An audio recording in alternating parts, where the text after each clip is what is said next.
Hello, everyone. Thank you for joining us for this edition of our speaker series, Insights, the Future of Public Art. My name is Penny Balkenbach. I'm the Executive Director and Chief Curator at the Association for Public Art in Philadelphia. This year, the association celebrates its 150th year as the nation's first private nonprofit organization dedicated to the integration of public art and urban design. For today's presentation, I'm excited to introduce you to Valerie Cassel Oliver. Valerie is the Sidney and Francis Lewis Family Curator of Modern and Contemporary Art at the Virginia Museum of Fine Arts in Richmond. Prior to this position, she spent 16 years at the Contemporary Arts Museum in Houston, Texas, where she was Senior Curator. She's organized numerous exhibitions and is well known for her expansive thinking around the creation and the presentation of art. This year, she received the Audrey Ermas Award for Curatorial Excellence from the Center for Curatorial Studies at Bard College, and she just received the Lifetime Achievement Award from the Brandywine Workshop here in Philadelphia. As an organization with an inherited collection of public art that spans 3 centuries, the APA is committed to updating the traditional historical narratives through interpretation and the commissioning of new works. And that's why Valerie's presentation today is so important to us. There's probably no other recent public artwork that succeeds in interrogating the past while celebrating the future than Kehinde Wiley's Rumors of War, his first outdoor sculpture installed in front of the Virginia Museum of Fine Arts. Valerie will share her experience with working with Kehinde and Rumors of War, the historic context of the artwork, the intention of the museum, the perspective of the artist, and importantly, the ongoing meaning of the sculpture for Richmond and the city and its people. I want to mention that I was fortunate enough to have been invited to attend the 2019 dedication of Rumors of War. It really was an inspiring civic event that I will long remember, not just as a celebration of this brilliant artist, but also as an example of the courage and the commitment of the museum and its community. So Valerie, I can't wait to hear your presentation. Before that though, I want to mention that during the presentation, the audience can submit any questions to the Q&A, and at the end, we will be responding. So now it's my big pleasure to welcome Valerie Cassel Oliver, coming to us from Richmond, Virginia. Thank you, Valerie. Thank you, Penny. It is such a pleasure to be here. Thank you for the invitation to join your audiences and to share more about Kehinde Wiley's Rumors of War, which graces the outside of our campus, or the front entrance of our campus. I will just pull up my slides quickly, and we can begin talking about the sculpture and what it means for the city of Richmond, what it means for the state of Virginia and for the region, and of course for the nation. This is a historic shot of the Stonewall Jackson monument. And I will say from 1890 until 1929, there was a planned expansion, a civic expansion of Richmond to create this sort of planned avenue, which becomes Monument Avenue. 2.3 miles of sculptures. And as you can see along its route, these beautiful Georgian Revival homes that grace the sides of these large boulevard. Prior to that, it was primarily tobacco fields. And so I put this image in there so one could see. This is the Robert E. Lee in the background. And as you can see, in the foreground are tobacco leaves, which would have been harvested and dried and then sold. So really, Monument Avenue really was quite a civic and private endeavor to really revive the city of Richmond in the aftermath of the Civil War. Again, the first monument is the Robert E. Lee, which gets erected in 1890. And then from the 1900s forward, there was a real concerted effort by the city, the state, and the residents to really create a gravitational pull and for the city by honoring those heroes of the lost cause. So here again, upon the dedication of the Robert E. Lee, this was taken from an early newspaper highlighting the sort of civic pride in erecting this monument. It was the first to be erected, and of course the last to be removed in 2022, I'm sorry. So in modern day times, this was, of course, the Jefferson Davis Monument.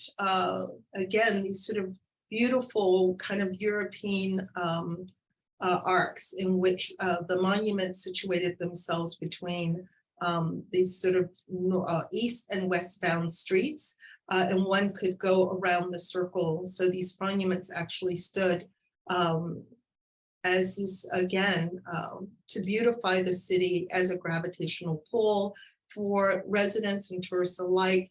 You can imagine, however, that many of the residents felt the monuments stood for a symbolism of white supremacy, not just as a memorializing those who died in the war, or even those who were involved in the Civil War on the side of the Confederates.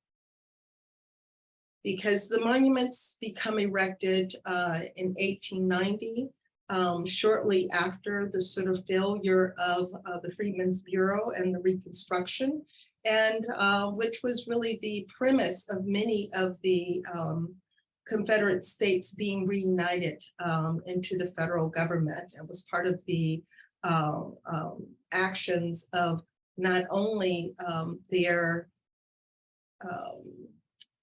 agreeing to several of the premises of the giving civil rights to the 4 million people who were emancipated in the Civil War, but also many statements about the codes of conduct. So the erection of those monuments really become a sort of symbolism of what the new world order would be for those emancipated. So over the course of the years, over the century, you know, many African Americans who live primarily on the east side of the city in Church Hill and thereabouts really felt strong trepidation about even traveling down Monument Avenue. So in all of the conversations taking place in the 2010s, especially toward 2015 and forward, there was a lot of conversation about revisiting monuments in general. And of course, in the city of Richmond, revisiting Monument Avenue, re-envisioning it and refashioning it to really reflect the city that Richmond had become and was becoming. A lot of the focus and the discourse centered on whether to keep the monuments up and reinterpret them or to simply take them down. And so therein lied the rub as to what to do with these monuments, how to grapple with history, how to grapple with the past as it was continuing to impact the present. So in 2015, the Brooklyn Museum mounts a massive survey of work by Kehinde Wiley.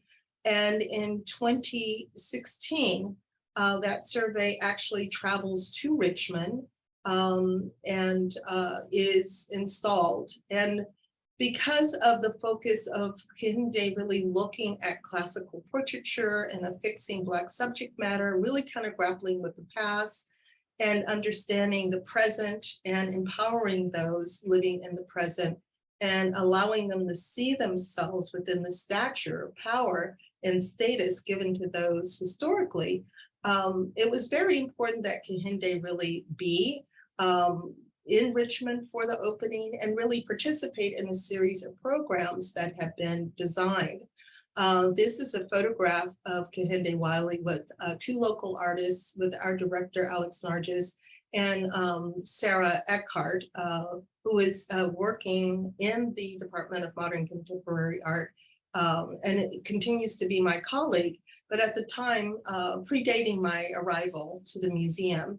At the time, Sarah had the pleasure of working closely with Kehinde during this period. And at that time, in their downtime, she took him around the city and down Monument Avenue. It was a revelation for him, having been born in California, to really see these residuals of history looming so largely around the city.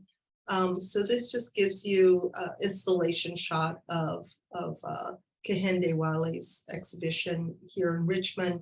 But it was vitally important what Kehinde had to impart through the work itself and through the conversations that he had, not only with the youth, but the elderly community here in Richmond, Virginia. We took the survey in part because the museum had always been a huge supporter of Kehinde's work. Very early on, we purchased this work, Willem van Huythusen, which was based on this Frans Hall photograph of the same name. But you can see his playing with sort of classical framing of status and power in the work and the reframing of those European tropes for contemporary times. School groups, we actually hang this piece in our European galleries, which has been a wonderful collaboration with my colleague, Sylvain Cotier. And part of that series, which was also featured in the exhibition, was a series of equestrian portraitures entitled Rumors of War. The equestrian has been a long favorite of Kehinde's for many, many years. And so as you can imagine, as Sarah was driving him down Monument Avenue, his interest, not only in the history, but the artistic productions of these statues. In particular, he fell in love with the J.E.B. Stuart Monument, which I will skip over. This is the unveiling of the J.E.B. Stuart Monument. But these are historical photographs this is Jefferson Davis when it was first unveiled. And then again, the Stuart, both of those were unveiled in 1907. Another image of the J.E.B. Stuart unveiling. So you could see Kehinde's interest in the dynamism of this horse, the sort of notations and quotations regarding the gesture of the horse. Here you see the foot up on the horse, which signals that the rider actually died of injuries sustained in battle. So there's several of the notations and codes as to the gesture of the horse, but beyond the leg being lifted, you could see the tail and the head and the ears and how they're standing. So Kehinde was transfixed by the sheer beauty of this equestrian. And it was a space of inspiration for him to begin thinking of how to truly respond to history, and history as it's rendered through monuments and through art. It's what he does. This is a more contemporized version of the J.E.B. Stuart in situ, or how it was in situ at the time. Another version. So it is this particular sculpture, and the reason why I'm kind of focusing on it is because it becomes the template, if you will, for Rumors of War. It was this particular work that Kehinde saw that was inspirational for him to really consider, his largest monument to date, his largest work to date in the form of a monument. that really spoke to this history and spoke to the debates that were raging at the time of how to really respond in kind to monuments such as this. And in Kehinde's word, and paraphrasing, monuments and historical monuments really deserve a monumental response. And so he began working on a project. And it wasn't until we actually met up with Kehinde earlier in 2019 that he revealed to us that he was actually working on taking this series that you're seeing, Rumors of War, and taking them from the canvas and really transposing them into bronze manifestations. So when we met with Kehinde, he only hinted to us that he was working on something. His exact words were, "I am working on something, it's big, and it belongs in Richmond, Virginia." And so we snooped around, we kept reaching out to the gallery, Sean Kelly, to really determine what this work of art was, because having been supporters of Kehinde in the past, we certainly wanted to continue supporting him. And it wasn't until Bill Royal, a longtime supporter of Kehinde, longtime supporter of the museum, who unfortunately passed away a couple of years ago, brought to us these digital renderings of what Kehinde had been working on. As you can imagine, we were delighted. So this was brought before the board of directors in June of 2019 and unanimously approved as an acquisition. And while we only had the digital renderings, from time to time we would receive these behind the scenes images of the work in production in China. You could see here Kehinde doing finishing touches on the sculpture itself.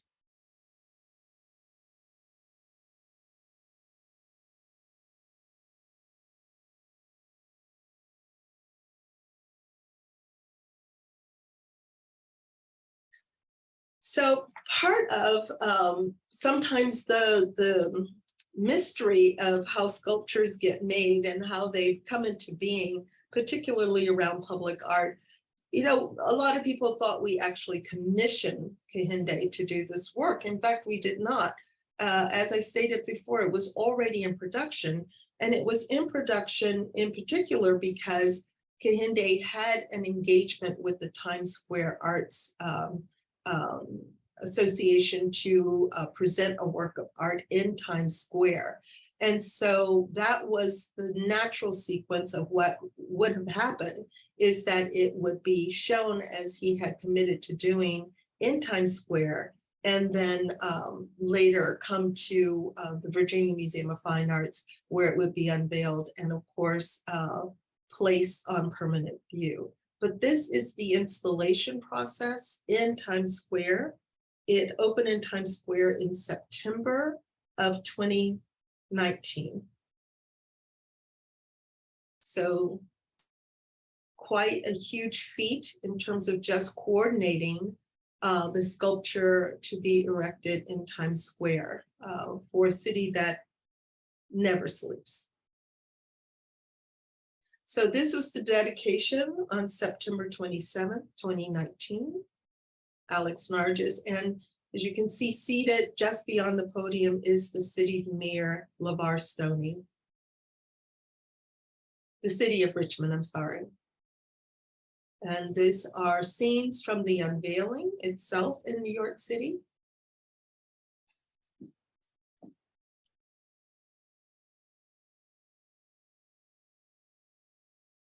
One of the things Kehinde was very keen on, especially having known about the sort of historical fanfare and civic celebration of the unveiling of the monuments along Monument Avenue, was to garner the same energy in effect for the unveiling. So there was a marching band. Of course, there were lots of civic leaders from New York City, civic leaders from Richmond, as well as individuals involved in the arts. So you really did have this groundswell of support and celebration for the unveiling of this work. Here's the band from the Shabazz High School.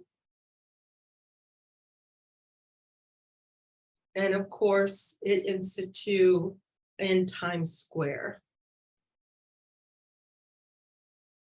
What was really interesting was to see at times the jumbotrons really sort of speaking to what would come together. I believe Lego was also playing a particular ad that would on high volume repeat that would say build a world. Wonderful confluences of images, statements with this, but you can imagine this sculpture in the cacophony of Times Square. So while it was in Times Square and well before then, we were already preparing a way for it to exist here in Richmond. And it was very important in terms of the siting of the sculpture. As you noted in previous slides of the J.E.B. Stewart, it was in a roundabout. And Kehinde was very important for him to approximate how people would experience the sculpture. We have this plaza area, which sits in between two drives coming in and out of the museum. So it was this plot of land that we had designated very early on to be the site of the sculpture. Just beyond it is North Arthur Ashe Boulevard, which is a heavily trafficked boulevard in the city. So you can see here at the very bottom is North Boulevard. You do see the two drives and the plot of land. That small square at the top of this plot is where Rumors of War is actually sited.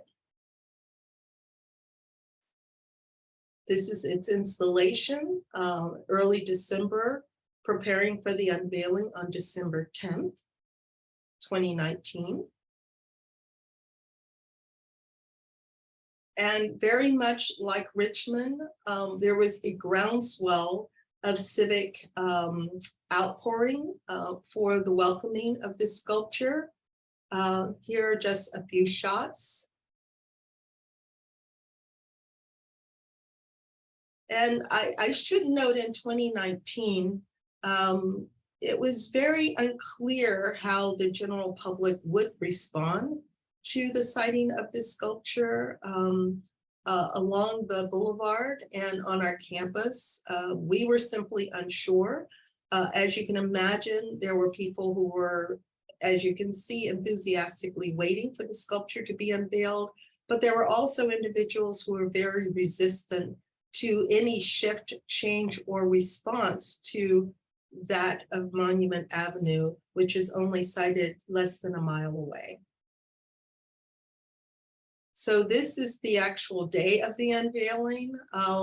As we have practiced many times to unveil the sculpture, there's always the possibility of something going wrong. And in this instance, it was the draping around the dreadlocks of the sculpture that had gotten, the veil itself had gotten snagged on this piece. It took about an hour, quite frankly, to get it unstuck. But as you can see, people were in rapt attention and stayed until it was cut away by the fire department. It was remarkable because the very next day, a colleague of mine, this is Kehinde addressing the crowds, but a colleague of mine the very next day had sent an image of the J.E.B. Stewart Monument's unveiling and how the veil itself, the draping had gotten caught on the hat of that monument in 1907. And here, 113 years later, in a very strange confluence of events, that we would have a similar incident. So The two sculptures, just put these two for comparison issues, or comparison rather, for you to see how Kehinde has transposed that one-to-one that he created within the paintings in 2-dimension into the 3-dimensional. 29 feet on either side. And as you can say, a little shift with the base, but the sculpture itself is primarily a 1-to-1. The rider is slightly more skewed, and we positioned it very much as it was originally designed by Frederick Monahan. J.E.B. Stuart's horse is facing north as charging northward into battle, but the rider is looking longingly to the south in the case of J.E.B. Stuart. For Rumors of War, the rider is arching and simply looking back as if hearing something. So the two of them together again, so you can see. And here, rather than the soldiers, the Confederate soldiers' uniform, you know, high top fade, sweatshirt, hoodie, ripped jeans, and Nikes. So little did we know when we made the dedication in December 10th of 2019, what was on the precipice in terms of the sort of social, civil unrest that would take place only months later. And it's hard to know really what the impact of a sculpture, public sculpture, will have on the public and how it will read. But once we saw this in the midst of all of the protests, it was really clear that Kehinde's work really did have a deep impact within the community. Not only did people for many months after its unveiling stop, actually travel to the museum simply to take photographs of themselves in front of the monument, across cultures, across ethnicities, across age ranges. But it was very clear to us that people really saw themselves reflected in that sculpture, in the face of that sculpture, in the body that sat upon that horse. So this gives you a bit of an insight. This is taken from the Free Press of the protests that were happening. This is the Robert E. Lee monument, which was frequently a site for many of the protesters to gather. That circle in general was renamed the Marcus Peters Circle, and that monument, which was featured on National Geographic, really became the People's Monument. And over time, the mark making and the interventions upon that monument became greater and greater. There were poetry readings, music performances, dance performances, talks, anything you can imagine, projections, which happened upon this monument. It became clear it no longer signified what it was erected to do in 1890. It became something completely different. And the J.E.B. Stuart also, over the course of 2020, became clearly something other than what it was erected to do. And throughout that civil unrest with protesters marking and in many cases challenging some of the existing symbols of supremacy throughout the city, one of the things we found were people laying flowers at one of the stone benches that sat right below the sculpture Rumors of War. So people really began to see this sculpture as a memorial to those on the front line. And as we know, in any protest, it's always the youth on the front line. One of the interesting things about the sculpture is that the face of the rider is truly a composite of many different faces, but mostly people who have died at the hands of police. So of course, in early 2021, you began to see the monuments along Monument Avenue beginning to come down. With all the protests, it was very clear that people were going to rip these monuments down. And the mayor saw it as a part of civic safety to simply remove them. So this is the Stonewall Jackson being removed. It is the first monument which is removed by the city. The Jefferson Davis monument was the first to come down. It was torn down by protesters. And so this was the first coordinated removal of the monuments. And of course, the last to come down was the Lee itself. This is just the J.E.B. Stewart base without the monument on it. And of course, the graffiti removed, or the mark making, communal mark making, as I like to call it, removed.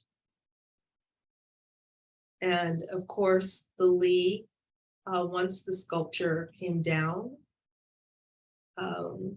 remarkably, the bases themselves have been ground down and removed. And so what we're having now is a series of these areas, which are now sites for gardens that are going into these circles. So it, to me, signifies a question of a new debate, which is one that combats against erasure and amnesia in our civic spaces. So with that, I will conclude my presentation and take any questions or listen to any comments. Thank you. Hi, Valerie. Thank you so much for this presentation. And hello, everyone. My name is Krishana Manigan. I am the Learning and Engagement Manager for the Association for Public Art. Before we get started, I just want to let everyone know if they have any questions for Valerie, please feel free to add those in the Q&A box at the bottom of the screen. But I do kind of want to kick it off with one question for you. Did you see any shifts within the community after Rumors of War in terms of their interaction with the museum?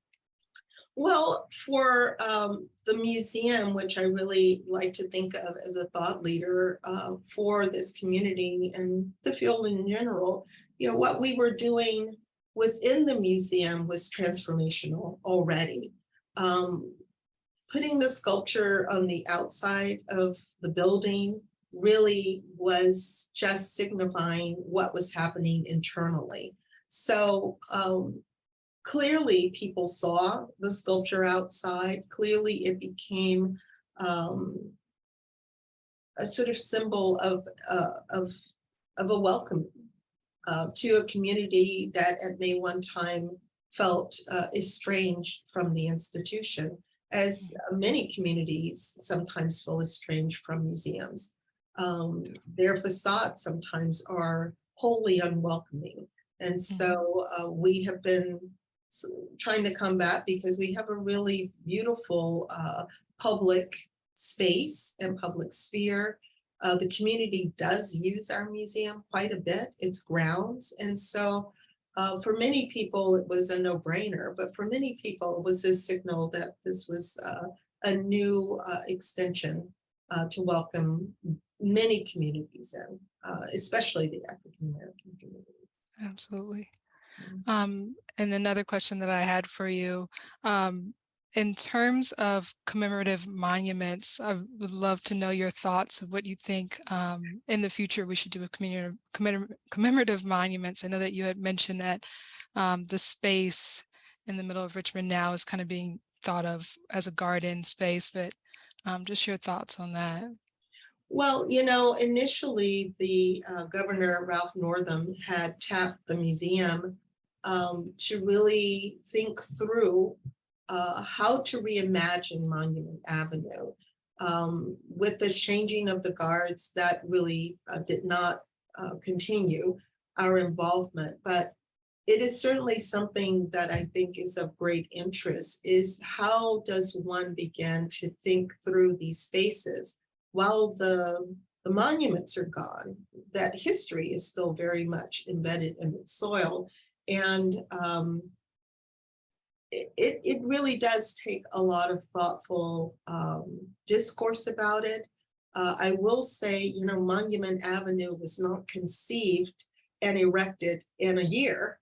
It was from really, they began thinking as soon as Robert E. Lee died in 1870, they began thinking through what it could look like to memorialize not only him, but other heroes of the Confederacy. And so after it gets erected in 1890, you know, there is a concerted effort from 1900 to 1929 to really think through in a civic way what Monument Avenue would look like. So I'm saying all that to say that oftentimes we think responses need to be immediate, and they do not need to be immediate.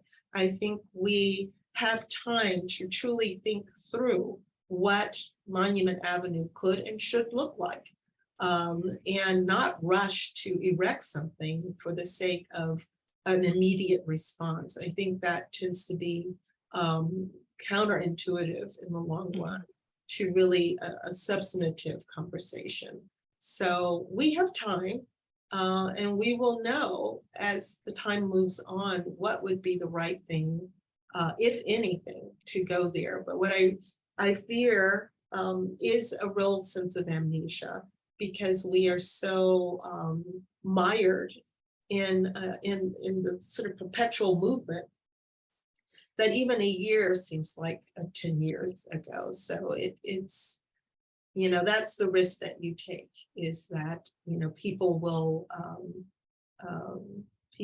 feign erasure at every turn, when we really do look at what these symbols really wrought, which is more or less infrastructures that have been established to keep people into cycles of poverty and servitude, if you will. So that's the real big things, you know, the infrastructure, that they became the tokens and the symbols of a sort of infrastructure. Definitely. It's a process. It's a process, exactly. It's always a process. Mhm. Penny, I didn't know if you had any comments or questions at all. If Well, not, I'm going to turn over to the Q&A. Actually, I do have a question, and then please turn it over to the Q&A. Okay. Valerie, I know that in the year anniversary, you did a lot of programming at the museum. And so I'm curious about that, to what extent you're thinking about ways of engaging the community through programming. I always think of it as the afterlife, that once we put a major artwork in a public space, it has a life of its own, and sometimes it benefits from stimulating a conversation with the community. So could you talk about what you did and what you may be thinking about for the future? Well, I mean, it was only on its 1 year anniversary that we did a program, and it was Dustin and Alex, and forgive me, their last names completely have flown out of my head, but Dustin and Alex were very instrumental in the projections onto the Robert E. Lee. We commissioned them to really create a piece that celebrated the 1 year anniversary of Rumors of War. And that was projected onto the side of our building, just right near the sculpture itself. It was beautiful in the sense that it captured the civil unrest that had taken place in 2020.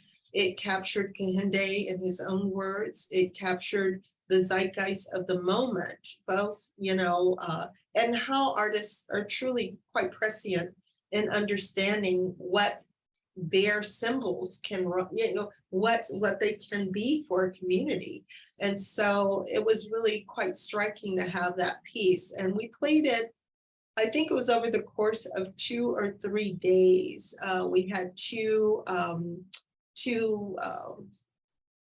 periods in which the film was played. And then we really haven't done anything outside of that. Maybe for the 5th anniversary, we will think through, because at this juncture, I'm really proud to say that it truly stands as Kehinde's most significant work in in the United States. Of course, he continues to create, and we're excited about that. But we have rumors of war. There are smaller versions of it, and what it has symbolized for this community it cannot be underestimated, truly. Thank Do you you. have a, thank you. I do have a few questions in the Q&A. I have one from Phyllis, who asked, did your neighbors at the Daughters of the Confederacy share their opinion of rumors of war in their side yard? No, they have not. They keep to themselves. And it was very telling, that image of the flowers that were laid upon the base, the stone base, that were benches sitting right below rumors of war. That occurred right in the aftermath of protesters actually setting the United Daughters of the Confederacy building alight. So it was a time where protesters were moving through the city. They were targeting spaces that they felt were symbols of oppression. And the United Daughters of the Confederacy were very much involved in maintaining the history of the lost cause, and doing so by supporting monuments, by supporting language and literature that went into textbooks around the Civil War. So they were seen as a target, and they were targeted. So that, in comparison to how the rumors of war sculpture was treated, was very telling in terms of how the public relates to them. But they don't really, they have not really shared their opinions with me, certainly, and maybe with others, but about their feelings of rumors of war. Okay. Thank you, Phyllis. That was a great question. I do have a question from Yvonne. She asks, how does rumors of war shift with the discussion about who and what subject matter should be memorialized in Richmond? Well, by its very nature. And it's something, again, that Kehinde has always endeavored in his practice, and he's done so through paintings. But Rumors of War does that through the monumental, through sculpture. And of course, the fact that the writer is a person of color, African-American person of color, is very telling in terms of what monuments existed beforehand, which were all white men, some with military garb on, some not. However, all of those erected to support those members who aligned themselves with the lost cause. So it was the first sculpture. I mean, we have, of course, a sculpture of Arthur Ashe that was placed on Monument Avenue in 1996. There was also a sculpture of Madam Maggie Walker, also in Richmond, but nothing on the scale and grandeur that Kehinde had created for Rumors of War that affixed a Black body within the context. Mm-hmm. That's a good question. I have another one from Terry. She said, how do you engage K-12 school groups with this wonderful sculpture? We do so because now that the monuments have been taken down, our department, our education department, does a great job of talking about history in this city and how history is, how it's captured through art. And so students are able to come to it and see it. There is a image of the JEB Stewart that they show. There's a one-to-one. There's also an outside group which is created a program called Hidden in Plain Sight, which does the same for adults, but it uses VR equipment to really imagine what sites looked like before historically and what they look like today. But in terms of the school groups, we have a very, very good education program that does quite a bit of the heavy lifting on that for the kids. I'm sure that information can be found online as well in terms of school group Absolutely. information. Yes. Another question from William. He asks, was there any attempt to create a digital forum for thoughts about the Richmond monuments? And if so, any interesting presentations of an analysis of the results? Digital form of the sculpture itself? Were there any attempts to create a digital forum for thoughts about the Richmond monuments? Yes, there was the Valentine Museum. So the Valentine Museum, actually, there was a monuments lab that was part of the VCU, Virginia Commonwealth University. There's a monuments lab, and they collaborated with the Valentine Museum to reimagine Monument Avenue through digital renderings of sculptures and monuments and what have you. So there was an exhibition that was presented at the Valentine Museum, which is a museum dedicated to Richmond's history. That really showed a lot of the digital mock-ups that people had conceived of in reimagining Monument Avenue. So a lot of that took place in 2018 and 2019. So Rumors of War really came on the edge of these conversations that had really ramped up, quite frankly, that started in earnest in 2015 and continued forward in a real-time way. And the Monuments Lab was really instrumental in sort of reimagining through these sort of digital renderings what Monument Avenue could look like. That's a great question. Thank you, William. These are all great. Let's see if we have any other questions here.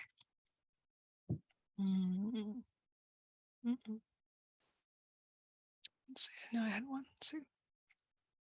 Phyllis asked, what happened to Lee Davis Jackson statues? Do you know? Yes, so the Lee, which was in the holdings of the state, the balance of those on Monument Avenue were in the purview of the city. So before Ralph Northam left office as governor, he had actually gifted the Robert E. Lee sculpture to the city of Richmond. And the city of Richmond then gifted all of the monuments to the African American Museum in Richmond. So they are now the caretakers of those monuments. What they are doing with them, I think we can reach out to them and inquire. Definitely. Give it a few more minutes to have audience submit in any questions. Let's see here. Let me check down here as well.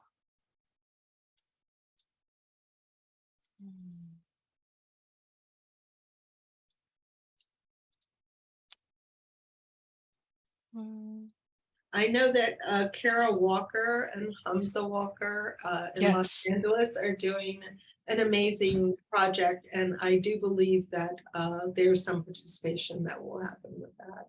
Absolutely. And we actually have a talk with Hamza later this year in December. So it's going to be really nice to talk with him as well. Yes. About his upcoming exhibition. Let's see. I'm just getting a lot of thank yous, Valerie. This time, let's see if Penny has any other questions as well.